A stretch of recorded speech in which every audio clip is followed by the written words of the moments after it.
you're broadcasting. Is your microphone working today? Yesterday it didn't work. So you're broadcasting. On me is fine. You're the expert. Whatever is best. I really don't know.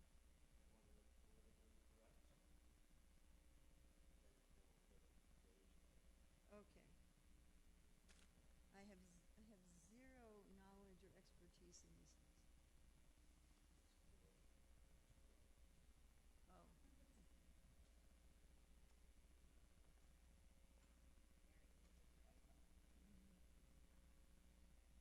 There's an old picture in Back to Godhead of our family on the rooftop. That was before Keshu was born. Champaka's like 2, I guess. I remember Jayoichi Swami saying to me, "You look like the Pillsbury Doughboy. You're so white. You need some sun."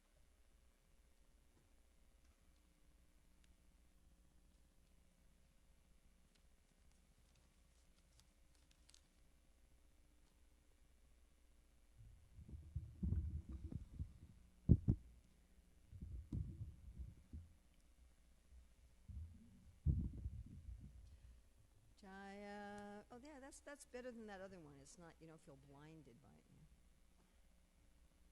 Cartels is fine.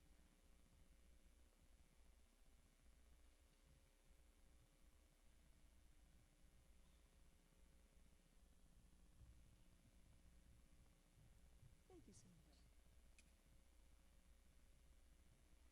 Jaya Radha Madhava Kunjabi Hari.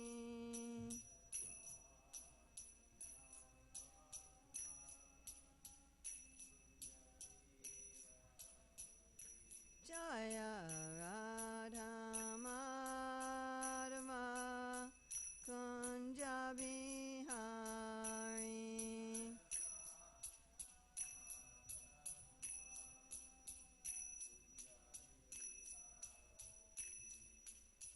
Gopi Jana Vallabha Girivaradari.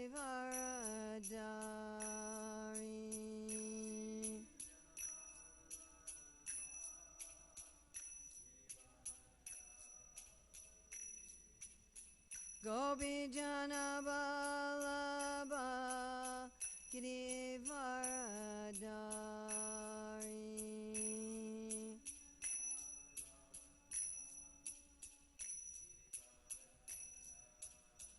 Yasodanandana Braja Janaranjana.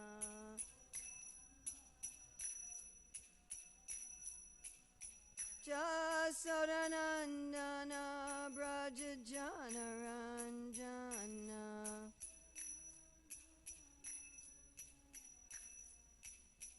Yamuna Tiravanachari.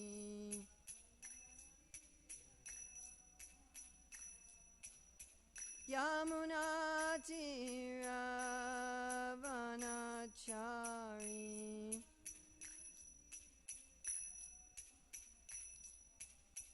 Jaya Radha Madhava Kunjabi Hari.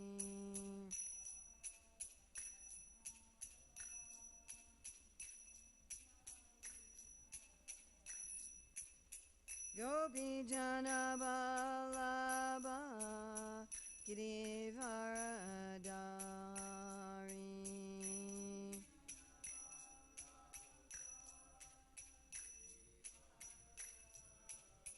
Yasodanandana Braja Janaranjana.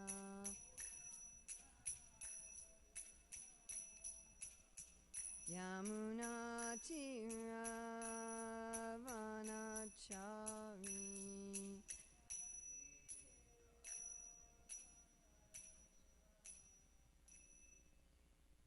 Jai Om Vishnupad Paramahamsa Parivrajikacharya Asatara Satyashishi Mata's Divine Grace A.C. Bhaktivedanta Swami Maharaj Prabhupada Ki Jai. ISKCON Founder Acharya Srila Prabhupada Ki Jai. Anantakoti Vaishnava Vrinda Ki Jai. Namacharya Srila Haridas Thakur ki jai.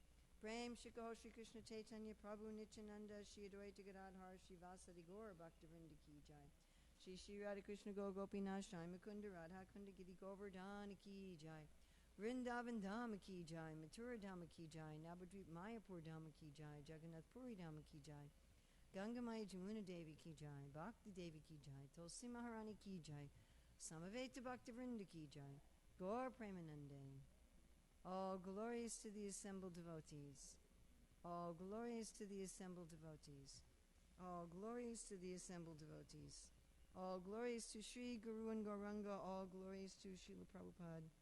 Nama Om Vishnupadaya Krishna Prastaya Bhutale Srimati Bhaktivedanta Swami Nityanamane. Namaste Sarasvati Deve Gauravani Pacharane Nivasesa Nivadi Paskatyade Satarane. Vandeham Shri Guru Shri Yuta Padakamalam Shri Gurun Vaishnavamscha. Shri Rupam Sagrajatam Sahagana Raganatam Vitam Tam Sajivam Sadvaitam Sadvadutam Parijana Sahita Krishna Chaitanya Devam Shri Radha Krishna Padam Sahagana Lalita Shri Vishakam Vitamscha Vanchakalpa Chubhischa Kipasindavya Vachapatitanam Pavanevyo Vaishnavevyo Namo Namaha. Om Namo Bhagavate Vasudevaya. Om Namo Bhagavate Vasudevaya. Om Namo Bhagavate Vasudevaya. It's June 8th, 2020 in Hillsborough, North Carolina. We're reading from Srimad Bhagavatam, Canto 10, Chapter 16. Krishna chastises the serpent Kaliya, text 59. Bhavanhi karanam tatra sarvagno jagadishvaraha anugraham nigraham va manyase tad videhina. Please chant.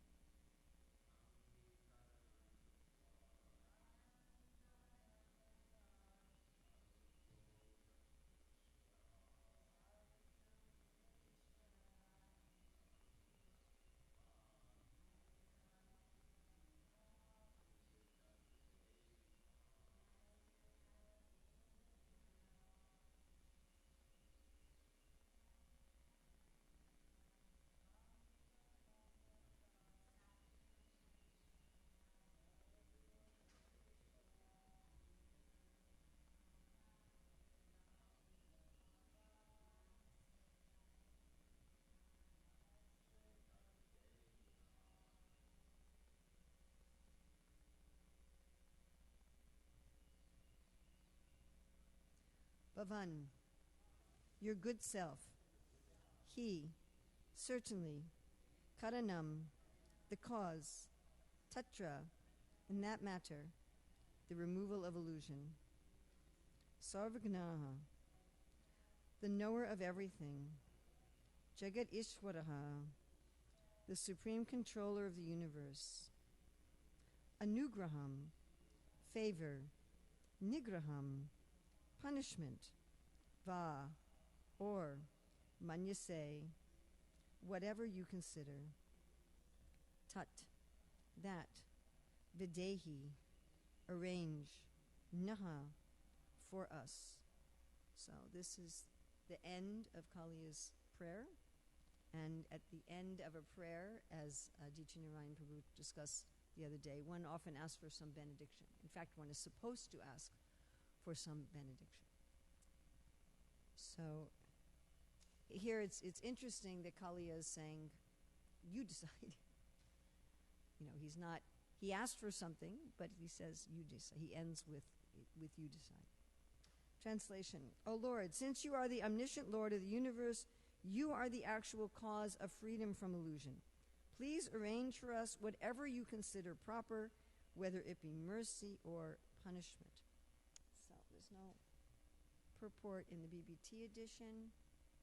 Sridhar Sanatana Goswami, Vishnu Chakravarti Thakur, and Jiva Goswami all have written commentaries on this verse, and I'm going to read Jiva Goswami's. Since I cannot give up this nature on my own, you should do something. By you alone, this evil nature of mine can be given up. Do as you wish, Manyase. You know the power of your Maya and my miserable condition, Sarvagna. You should give mercy because you are the supreme independent Jagat Ishwaraha, and thus you can also punish me. Yataham bhavata shristo jatchat rupena chesvara swabhavena chasadutvam tate dam chestitam maya. Since I have been created in the species with a form by you, I act correctly by my nature. This is a quote from Vishnu Purana 5.7.73. Or you know the causes of mercy and punishment, Sarvagna. Do one of these, since you are the Lord of the world, Jagat Ishwara, and because you are the Lord, even in punishing, you can give mercy. Bhavanhi karanam tatra sarvagno Jagat Ishwaraha anugram nigrahamba manyase tad videhinaha. So anugraham, anu, we think of following, something that's favorable. Ni is unfavorable. So what appears favorable or unfavorable, va, either one of those. Manyase, as you consider. O Lord, since you are the omniscient Lord of the universe, you are the actual cause of freedom from illusion, please arrange for us whatever you consider proper, whether it be mercy or punishment. So here we have an example of surrender in terms of acceptance.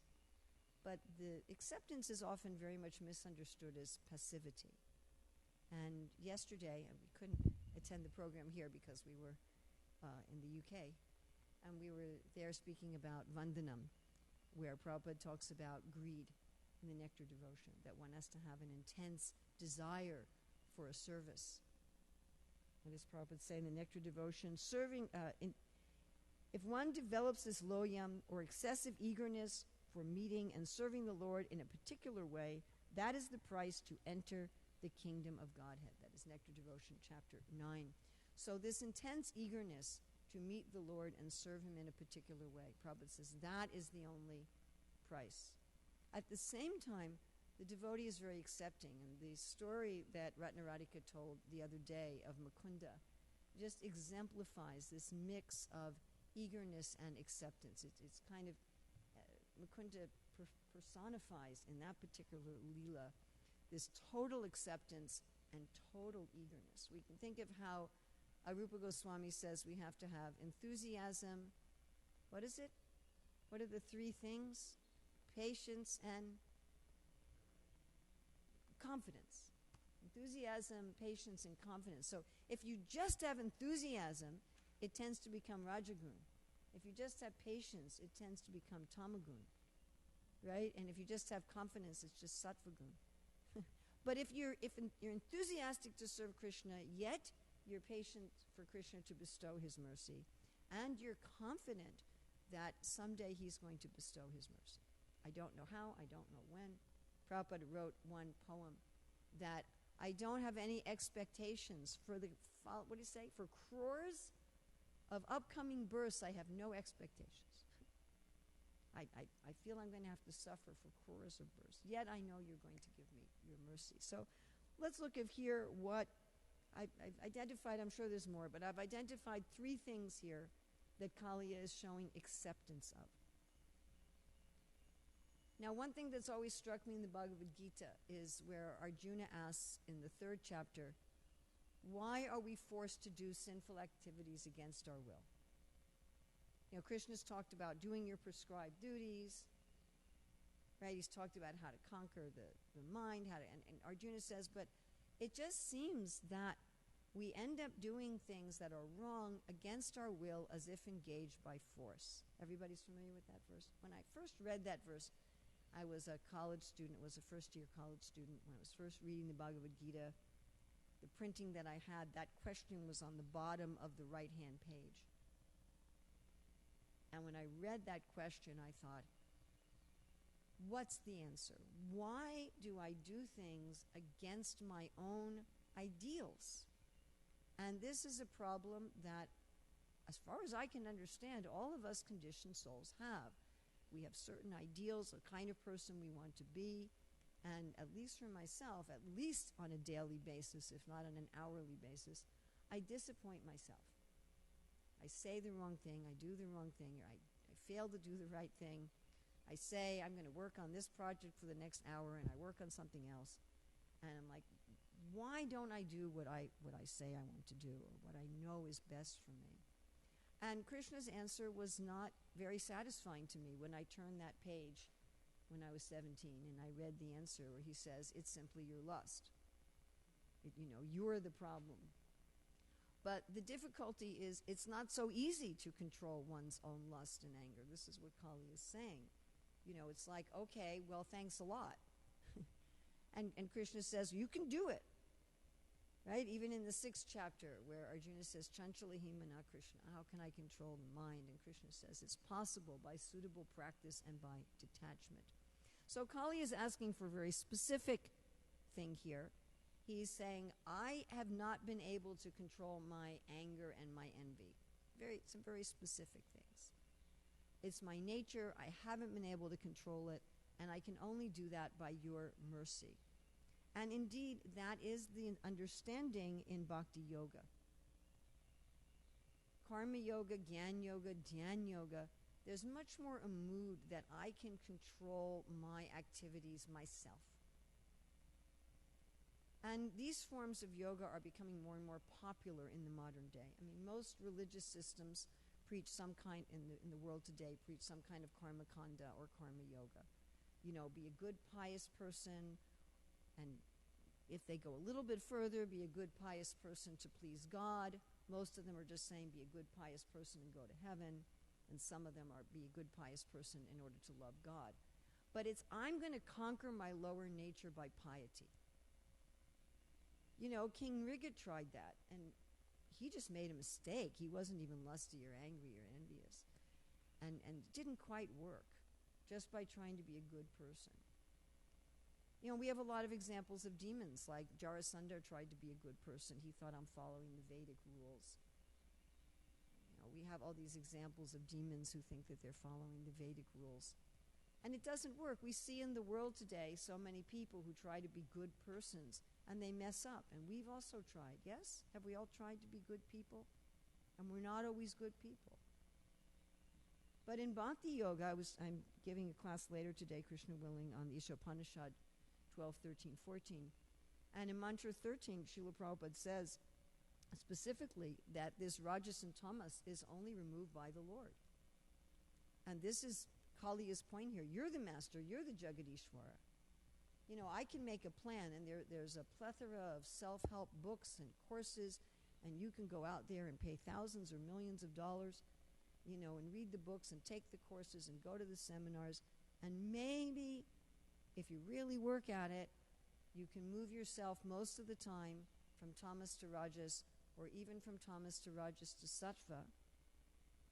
But the modes are always in competition, and as long as one is under the modes of nature, we're going to be hit by waves of rajas and tamas. This is the problem, even with sattva gun. This is what we see. Vishvamrita, who was trying for Dhyan Yoga, and first he was overwhelmed by lust, first he was overwhelmed by kama with Menaka, then he was overwhelmed by krodha with Ramba. So that's the problem with Dhyan Yoga. We talked about with Karma Yoga. The problem with Dhyan Yoga is you're trying by your own strength, by your own mechanical means, but, some apsara comes along and you lose it. You just and gosh, he was underwater, and he just heard the jewelry. And he's like, what's that sound? I was just thinking it's in Vidagdha Madhava, when Krishna's waiting for his beloved to come, and he hears jewelry, and he thinks, oh, maybe it's not her. Maybe it's just like the bees in the grass or the wind in the trees. But anyway, so Vishvamrita, he becomes bewildered just by hearing jewelry, and he spends all these years with this apsara. And we see that if people try to control their senses just by force of will, that it doesn't always work. And even if you become a perfect dhyan yogi, then you can be overwhelmed by your powers, like Durvasa Muni, who was so overwhelmed by his powers. He didn't fall prey to an apsara, but he ended up being arrogant and falling prey to Vaishnava aparad. And he's a partial expense of Lord Shiva. He's not an ordinary person. So Kali is saying, Krishna, I can't do this alone. I have this envious nature Maharaj was talking about the other day. We have this particular nature because of our own activities. It's not Krishna's fault. It's not Krishna says, okay, you get a sattva-gun body, yeah, you get a rajagun body, you get a tamagun body, you become a demigod, you become a snake. No, we become a snake because we were snake-like. We desired that. But the problem is once we desire it, we get stuck. The analogies that I give is that people take intoxication and then they're under the influence of the intoxicant. It's their fault. In the justice system, they don't excuse you for a crime because you're intoxicated. I killed my mother because I was high on something. They don't say, well, that's okay. You chose to get high on something. But, once we're high on Maya, it's like, help me, Lord. And Lord, I have to surrender to you. Right? In Gyan Yoga, one tries to get free of these things by philosophy. And this is all becoming very popular. People, I'm going to meditate to get free of my bad qualities. I'm going to be pious to get free of my bad qualities. Or I'm going to have philosophy. I'm not these thoughts. I'm not these emotions. They're all superfluous to me. Neti, neti, neti. And all of them will tell you that it doesn't work all the time. A person can be detached and then they get overwhelmed. So Kali is accepting, you're the Jagat Ishwar. You're the controller. When it comes to these specific problems of my anger and envy, you were saying how Kali in his previous life, he said, don't come in my cave. And now he has the same mood, don't come in my lake. He brought it into his next life that Krishna jumps in the lake and he's like, what are you doing in my lake? It just happened to be Krishna's lake, right? You were also talking how you were seeing the dogs barking over territory. Yeah, I saw that in Mayapur Dham. I was walking on one of the roads inside the ISKCON compound, and there were these two dogs very aggressively fighting over who owned the road. And I'm thinking, neither of you guys own the road, belongs to ISKCON. So he's thinking like that, how dare Krishna comes. And now he's seeing, it's Krishna's lake. It's Krishna's lake, but I still have these feelings inside me, and I need your help to get rid of them. Then the next thing that Kali is accepting is a lot bigger, because, and this is a real key here. Often we come to Krishna, we figure out, I can't do it by karma, I can't do it by meditation, I can't do it by philosophy. All right, Krishna, you take away my bad tendency. You take away my bad habit. You help me. I really want this to be gone. You take this away. Like what I've heard about Alcoholics Anonymous, that's what they do. They say, I'm powerless to give up my alcohol addiction, my alcoholism. I surrender to a higher power. The difficulty with this is that we're not getting to the root of the thing. If we're saying, please help me with this bad habit or this bad tendency, but we're not getting down to the reason we have lust and envy, which is our feeling of competitiveness with the Lord, then it's going to pop up someplace else. Right? You were saying, Hridayanath Maharaj gives the example of a rug, right, where you push down a bubble one place, or you think of a balloon. I don't know, Sadhvi, if you're listening, but Sadhvi does these balloons, and like you push it one place and a bubble comes up someplace else. And I see that in my own life. I solve one problem and that creates another problem. And so even if Krishna helps us with some thing here and there, which he may do out of his kindness, if the whole root isn't gone, we're simply going to have another difficulty. So here Kali is accepting, if you want, Lord, you free me from illusion in general. Daiviyesha gunamayi mama maya durachya, mam eva ye prapajante, mayam etam tarantite. I want to get rid of this illusion in general. It's not that I want to go on identifying with this snake body and this snake thing, but I just, I want to have a little better control over my anger. I want to be free from Maya. And I understand I can't get free from Maya by my own effort. Even if one goes to the Brahma Jyoti by Dhyan Yoga or Karma Yoga or Gyan Yoga, still, Abhasuddha Buddhya, there's something still impure there. And I'm reading this in Ishopanishad, where Prabhupada's very clear on this point. I was also in the 7th canto, where I'm in chapter 1 of the 7th canto, and this where it's talking about Jai and Vijay, and Prabhupada says, the Brahmajyoti is just partial liberation. And we can get to the Brahmajyoti by Gyan Yoga and Dhyan Yoga. Even then, you need a little bit of surrender. But here, surrender doesn't mean, Krishna, remove my problem. Okay, do it. Not like Krishna is my servant. And it doesn't mean, Krishna, remove your Maya. It means, Krishna, I accept that you are the master. I accept that I have taken on this specific bad habit, whatever it may be, of fault-finding with devotees, or getting angry, or playing video games, or eating chocolate bars, or whatever the bad habit that we have. I've accepted this due to my own desire. But I need your help to get out of it. I got in this mess on my own, but I need your help to get out of it. And Lord, I don't just need your help to get out of this specific thing so I can try to be a happier enjoyer in the world. Because the reason we want to get rid of these specific bad habits is thinking, to be honest, we're thinking, if I get rid of this specific bad habit, I'll be able to enjoy the world better. But to get rid of this whole desire to be the Lord and Master of the world, to go to the root. There was a famous psychic healer, Edgar Cayce, Christian, who would tell people how they could heal their various diseases. A fascinating person. And one man who he told him what to do, and the man did it, got better, then it got worse again. And when they asked Edgar Cayce again, he says, what does he want to be healed for? Does he want to be healed just so he can go on doing the same nasty, cruel things again to people in his life? So often when we ask Krishna, please give me freedom from this or that, it's just so I can, be more expert at being a rascal at the core level. And here Kali is like, get out the core thing, if you want. I accept whatever you want to do. If you want to leave me with my problems that I created, fine. If you want to leave me in Maya, fine. You're the master. You can remove my immediate problem. You can remove my core problem as you like. And then he says something that I think, all of us really struggle with. You can punish me or reward me as you like. Bhaktivinoda talks about the sampade vipade jivane marane. Kunti goes so far as says, hey, if I can see you, I'd rather be punished and be able to see you than have a happy life and not see you. She takes it to that level, tatra chatra jagat kuru. But this is a very difficult level of surrender.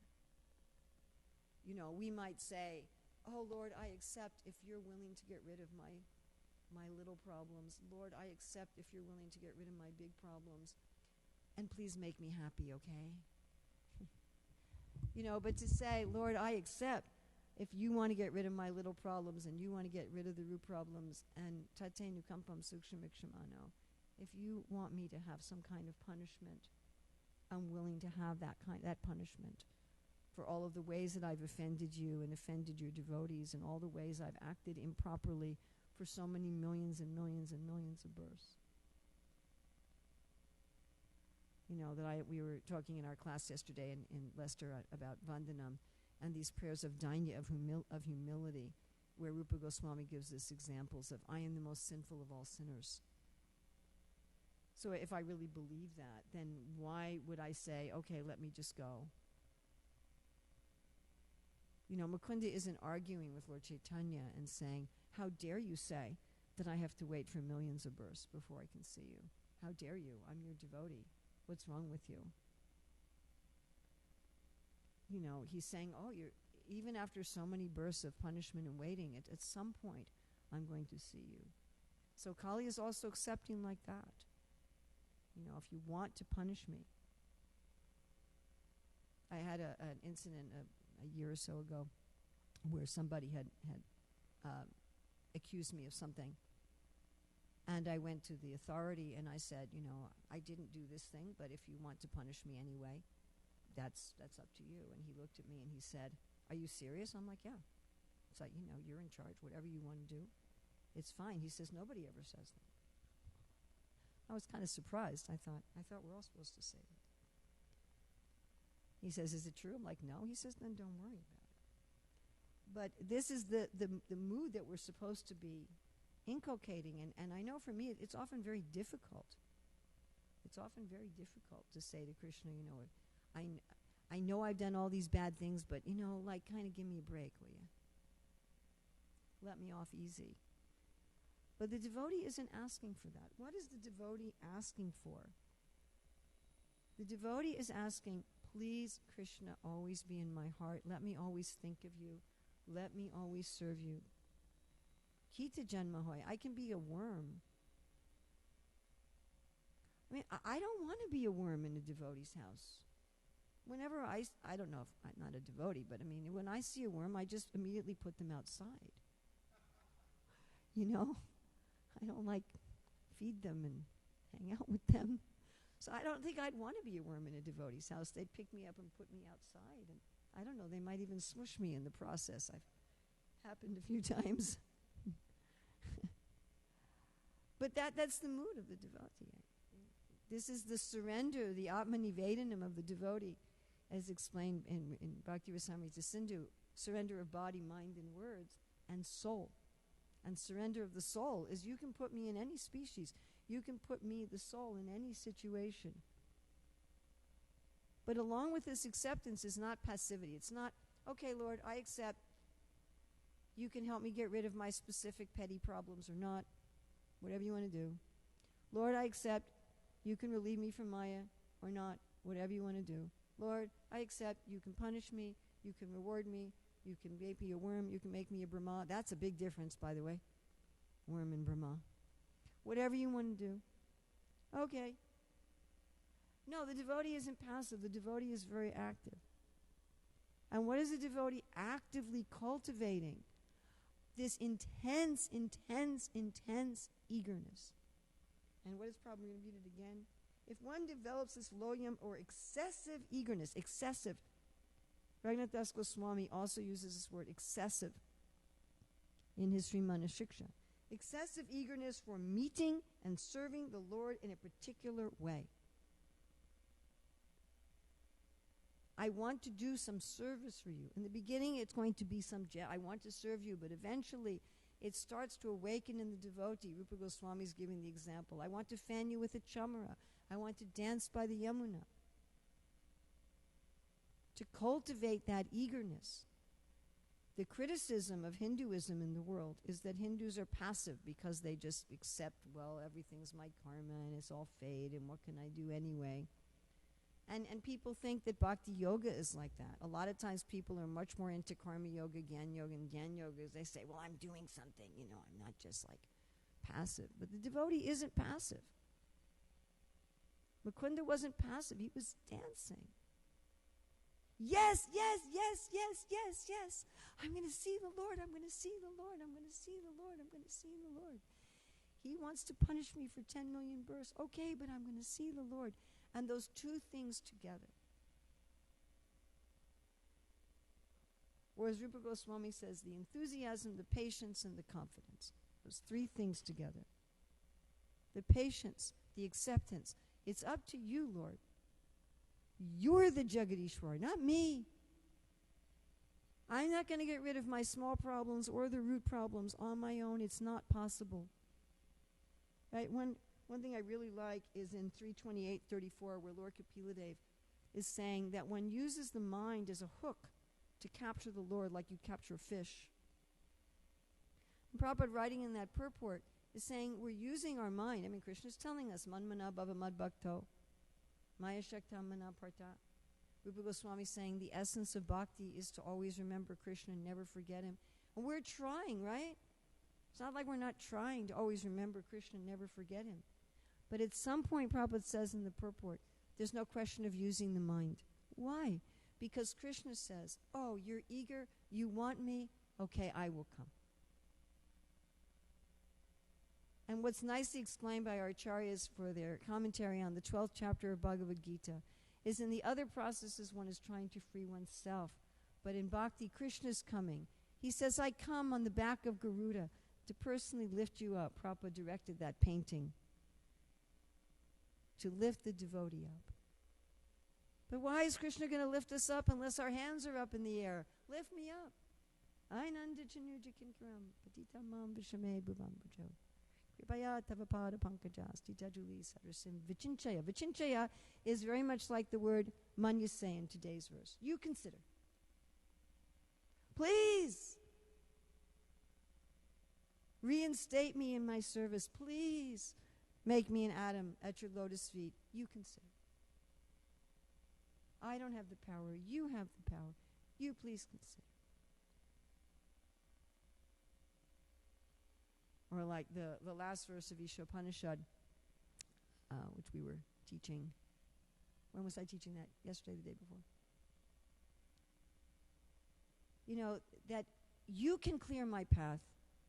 You can make it so there's no hindrances to my progress. You can burn up my sins. Please show me the right path to reach you. And please burn up all the reactions to my past sins so that there'll be no hindrance to my progress. So bhakti is a path of total, utter, 100% dependence and acceptance, coupled with total 100% eagerness and loyam. And it's not an acceptance of the mode of ignorance, it's not, and it's not enthusiasm of the mode of passion.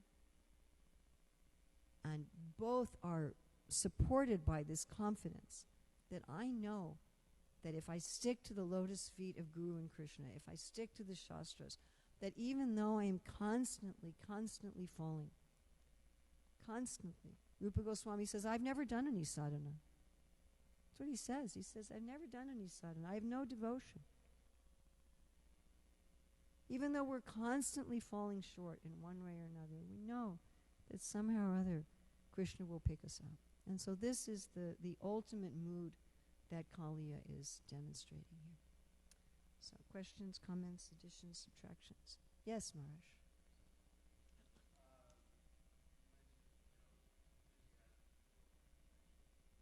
Yes.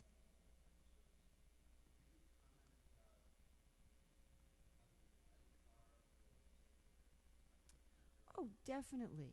So to have the adhikar for a particular type of determination for beginning devotees who have not any idea of what their eternal position is, the kind of hankering for particular service we can do is according to our nature in this world. That we're supposed to engage our mundane nature in Krishna's service. And this is demonstrated in the Bhagavad Gita when Krishna's like, hey, you're a kshatriya. If you don't fight for me, you're going to fight anyway. And then you're just going to be entangled by false ego. So in this world, I may want to play with ideas, or maybe I want to protect people and provide for people, or maybe I want to make a lot of money, or I want to grow crops, or maybe I want to paint beautiful pictures, or maybe I want to make sure the plumbing is working. And whatever I want to do in this world, whatever I love and I'm good at and is my mundane nature, I should have an aspiration to do that for Krishna. My adhikar for that is having some idea what my mundane nature is. And that anybody can do, any beginning devotee. This is my understanding of our implementation of Daivi Varnashram, Guna Karma Vivāgashaha.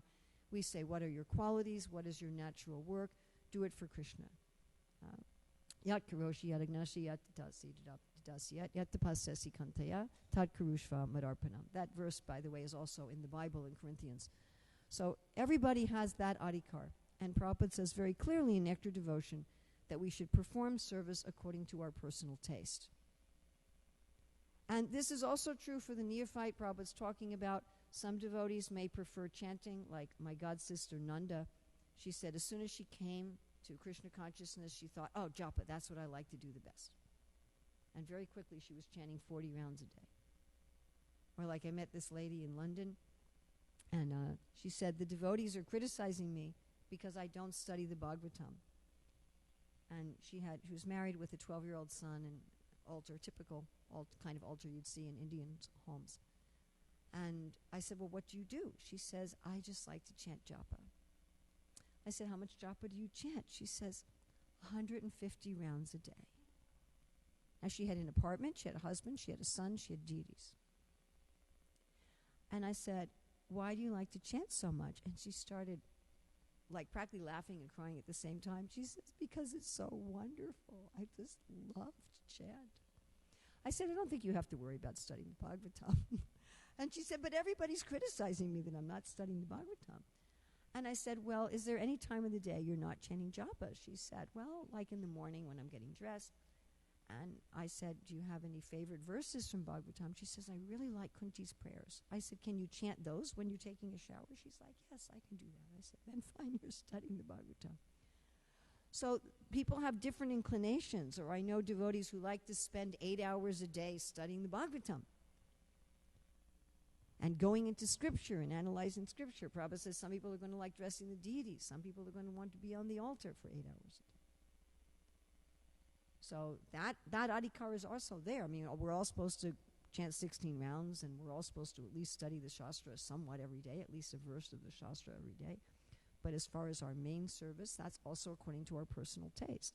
Now, when it comes to understanding our eternal service, that adhikar is only by grace. One cannot achieve that adhikar simply by saying, well, I've been in the movement 10 years, 15 years. I think it's time for me to decide what rasa that I have. And I encountered that once. One of my godbrothers said that to me. Well, it's time. I've been in the movement long enough. I'm going to decide. It's not like that. It has to be awakened by grace. It's described by Bhaktivinoda Thakur and Raghunath Das Goswami. A ray of the Ladini Shakti has to come and enter the heart and illumine one's heart. And Prabhupada often compares this adhikar to puberty. That, at a certain point you just kind of like, oh, the girls are really attractive. Instead of thinking they have cooties, all of a sudden you find them attractive. It's like that. Or I woke up one day and I was really interested in how my hair looked. I had never cared before, and all of a sudden I was fixing my hair in the morning. So it's something naturally awakens. And Prabhupada says that this generally happens at the end of anartha nivritti or later, but it can happen anytime. There can be a shadow bhav, there can be a shadow or reflective bhav in the association of a pure devotee, and by mercy that can awaken even at an earlier stage, so that's very rare. But generally, when one is at least 50% free of anarthas, Prabhupada would say. I mean, by Madhurya Kadambari it looks more like 40, but Prabhupada says 50, sometimes he says 75. But at a certain point, the mirror of the mind becomes clear enough, Cheto Darpana Marjanam, and this ray of Ladini Shakti manifests, and a person just, it's spontaneous. That one starts to understand, oh, I want Krishna as my friend, or I want Krishna as my child, or I really want to do this. And it can't be forced. It can't be forced intellectually. If we see the way Prabhupada responds, I've done some analysis to how Srila Prabhupada would respond. Whenever devotees would ask Prabhupada on an intellectual, philosophical basis about these things, he would just stop it. He would just stop it. And whenever they would ask him on an experiential level, Prabhupada, I really feel that, that Krishna is my friend, Prabhupada would encourage it. Even in fairly beginning devotees. So it was very interesting how Prabhupada responded. Whenever people were going from it from some analytical or philosophical point of view, he would just cut it down. Also, whenever people were thinking they were qualified, one of the main symptoms of the adhikar for this is feeling completely, totally, absolutely unqualified. Just feeling, I can't do this. I'm not qualified for this. So that it happens spontaneously, that it happens by grace, that one isn't making some intellectual understanding, that one is mostly free from anarthas, that one doesn't have some gross anarthas, although there are some exceptions due to mercy, that one feels really unqualified, and also that unless one commits a grievous offense to Vaishnavas, that it doesn't go away. I mean, again, Prabhupada's comparison to puberty, once you wake up to being an adult, you can't really go back to being a child. You get out your old toys and they don't have any rasa in them anymore. So these are some of the indications of adhikar. We could talk about this for a couple hours, but these are some of the indications. It certainly shouldn't be imitated. It shouldn't be imitated. And if one has pride, then one can immediately understand, I do not have the adhikar for something like this. Is that all right?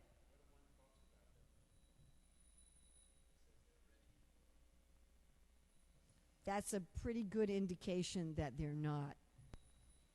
That's one of the main symptoms.